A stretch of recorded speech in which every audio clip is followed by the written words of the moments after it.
Namaskara Vikshakare, Pranam Satyo and hello fellow sapiens. You are watching Motor Traveler Akshay from this side of the video.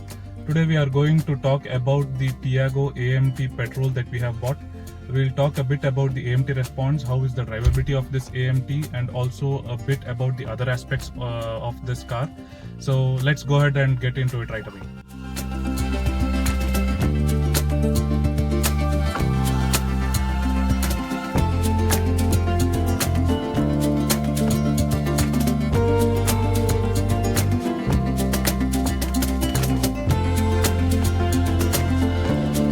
As you might know, there are different types of automatic technologies available in the market. Different cars, different technologies are used for automatic transmissions. There are CVTs, there are DCTs, torque converters, and the one I am driving now is an AMT. As I've already told you, it's the Tata Tiago AMT petrol. So we'll talk majorly about the AMT response of this car in the city. Of course, in the highway, it doesn't make much of a difference when you are speeding or cruising at a particular speed. It maintains that gear in the automatic transmission, and it does not change much. So there you won't have much of an issue, if you have an issue, that is. But in the city, there are a few niggles, is what I can call it. Those are not disadvantages, and there are a few niggles which I'll be talking about today. And these are not major maybe, but it could be major for some, depending on their usage and drive experience. Myself, I am coming from a background of an i20 petrol manual, and also I own a Creta diesel 1.6 liter manual, 2017 version, that is. So take my review with a pinch of salt, but this is what I feel. This is what I personally feel when I drive this vehicle. We bought this vehicle for my wife's office commute. She has to commute almost every day from our home to office for about 20 kilometers, and she wanted a car to commute to office, and that is the reason where this comes in. You can find the delivery video of this car at the Tata showroom somewhere up there in the info button at the one of the corners of this video. And yeah, it's a very small video of the delivery experience that we had. So let's come back to the topic now, the AMT. And as you can see, I'm rightly driving in the city to give a hands-on experience of this AMT in the city traffic. And then this is Bengaluru. I think sun god has blessed us today. It was quite a while since we have seen sun rays, because it's totally cloudy and monsoon times here in Bangalore. So I thought it was a good day for a video with full lighting. Okay, so AMT. I wouldn't say it is a bad experience. It's very good experience, and especially for this small car. Oh, what is this? My god. Okay, that's an insect out there trying to make its way through I don't know where, and I don't know where it jumped in from. Anyways, let me continue. So coming back to the AMT, sorry, I think I deviated a bit because of that worm out there. Coming back to the AMT experience, it's quite good. It's not bad for this size of a car. It's peppy when you are least expecting it to sometimes, and when you are expecting that it will give instant power when you are overtaking in the city conditions, sometimes it takes time. I'll tell you how and why as we go ahead. So first things first, it's quite good. It picks up quite well, and the gear shift, of course, for the first two gears you will feel it because it's an AMT, as you guys might already know. I myself don't have much of an experience with different types of automatics. Of course, I have driven many automatic cars across the range, but I don't have much experience with it because, as I said, my personal vehicles have always been manuals. So I took quite some time getting adjusted to the automatic transmission vehicles. and it's a good experience. I wouldn't say it's bad, but for someone who is a manual head, it doesn't give that much of an enjoyment as a manual car, as a manual transmission car, because it doesn't shift when you expect it to. Basically, that's the reason. You don't have full control is the feeling when you shift from a manual to an automatic. So here it shifts smooth only for the first 2 gears, that is shifting from first to second and second to third is when you get to know a slight jerk when it shifts, but otherwise it's really good. There is not much of a jerk after that. Even for the first 2 gears, it's not too much if you are light on the pedal, but if you are hard on the pedal, of course you will notice a heavy jerk. That is of course expected, I believe, for AMTs. So that is a very characteristic of an AMT, because that's how the technology works. I wouldn't dive deep into the technology because we are doing a experience video here, and I am not the right person to talk about how it actually works, because I don't have full idea, though I might have an outline of how it works internally. Okay, coming to the niggles now. This is a first-hand ownership experience, and this experience could be different for different users as per their usage. So as I've already told you, take it with a pinch of salt, because this is the first automatic transmission that I have driven for a long distance. Before this, whatever I have driven for long distances and whatever I have owned before are all manual transmissions. So take it from that perspective. Now, whenever I'm on an incline and I'm on a stop still and I want to start off the vehicle from an incline, from a complete halt, what happens is, as soon as the first gear is engaged and I leave the brake, it doesn't surge forward. Like as you can see now, this is a straight plane, and if I leave the brake, I need not have to accelerate, and the car picks up power and surges forward. But whenever I'm on an incline, it might be a light incline or a heavy incline, what happens is it starts rolling backwards. It doesn't go forward. It doesn't even hold itself, so it doesn't have a functionality like a hill hold or something, which if given would be really useful for this automatic car, because an automatic car is not supposed to roll backward when the gear is engaged and you want to move forward when you step off the brake pedals. That's what I feel personally. So you will have to take the right foot off your brake pedal and immediately start charging towards the acceleration pedal, so that it doesn't go backward and hit somebody. In tight bumper to bumper traffics, that's the situation in the city conditions, right? So that's where it's a bit annoying. I wouldn't say it's too bad, because you get used to it eventually. That's what has happened with me, but still, that's not a good sign of a car, of an automatic car, when it rolls backward. Even though if it's when it's in the first gear, the clutch has to be engaged properly, so that it doesn't roll backward, and it puts enough power to at least hold itself, or provide something like a hill hold through the brakes until the acceleration is provided, or as it usually happens, there is a 3-second hill hold when the car stops at an incline, when there is a hill hold functionality. The same is true for reverse as well. When you engage reverse gear and when you are on a steep slope, what happens, it starts surging forward instead of going backward.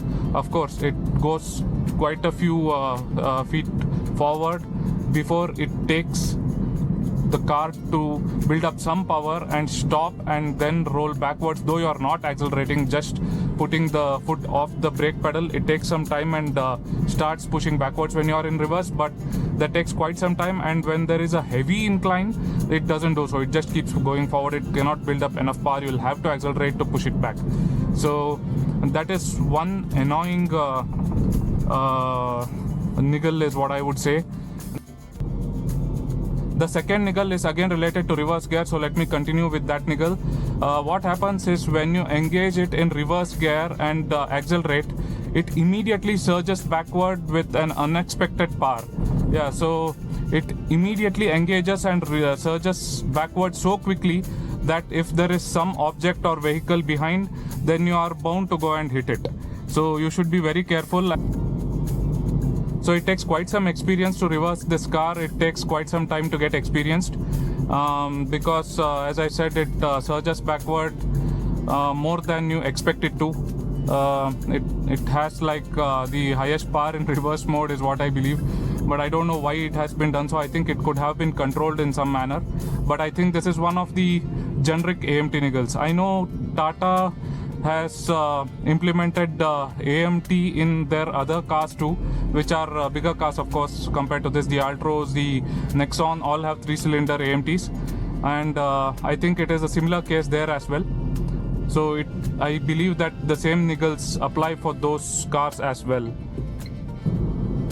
The next niggle is related to braking and shifting of gears to a lower gear.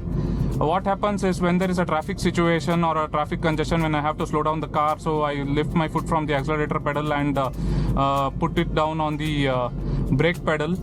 It seems to respond as it is expected to. It has good braking, adequate braking. There is no problem with braking there. But what happens is when it shifts down the gear to a lower gear as the car is slowing down, it tends or feels like it is going a bit faster for a small delay, and then it breaks back to the same response as it had previously.